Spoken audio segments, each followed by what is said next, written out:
Hello बच्चों, चलिए प्रश्न देखते हैं। लिंग संलग्न लक्षण कहलाते हैं विकल्प ए अप्रभावी, विकल्प बी प्रभावी, विकल्प सी लीथल, विकल्प डी ये वंशानुगत नहीं होते हैं। तो हमारे प्रश्न की मुख्य अवधारणा क्या है दोस्तों, लिख लेंगे। हमारे प्रश्न की मुख्य अवधारणा है, हमें बताना है कि जो लिंग संलग्न लक्षण होते हैं, लिंग संलग्न लक्षण हमारे होते हैं, ये लक्षण किस प्रकार के होते हैं, प्रभावी होते हैं, अप्रभावी होते हैं, लीथल होते हैं या फिर वंशानुगत नहीं होते, किस प्रकार के ये होते हैं। तो लिंग संलग्न लक्षण की सबसे पहले अगर बात करेंगे तो ये वो लक्षण होते हैं या फिर ये वो लक्षण वाले जीन। अब लक्षण कहाँ स्थित होंगे, जीन में।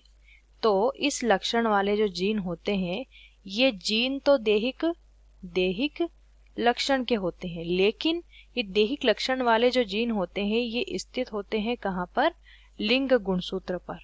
लिंग गुणसूत्र पर स्थित होते हैं। और क्या होते हैं, जब यहाँ पे निषेचन की प्रक्रिया होती है तो ये गुणसूत्र के साथ, लिंग गुणसूत्रों के साथ ये क्या करते हैं, ये संतति में जाते हैं। तो यहाँ पे चूंकि लिंग गुणसूत्र का क्या काम है, लिंग निर्धारण, तो कई बार ये देहिक लक्षण जो होते हैं ये प्राणियों में स्पष्ट नहीं होते, ठीक है, क्योंकि ये लिंग गुणसूत्र के साथ वंशानुगत या फिर लिंग गुणसूत्र के साथ ये क्या कर रहे हैं, संतति में जाते हैं। तो कई बार उनमें स्पष्ट नहीं होते, या हम ऐसा कहेंगे दिखाई नहीं देते, या उनमें ये वंशानुगत होते ही नहीं है।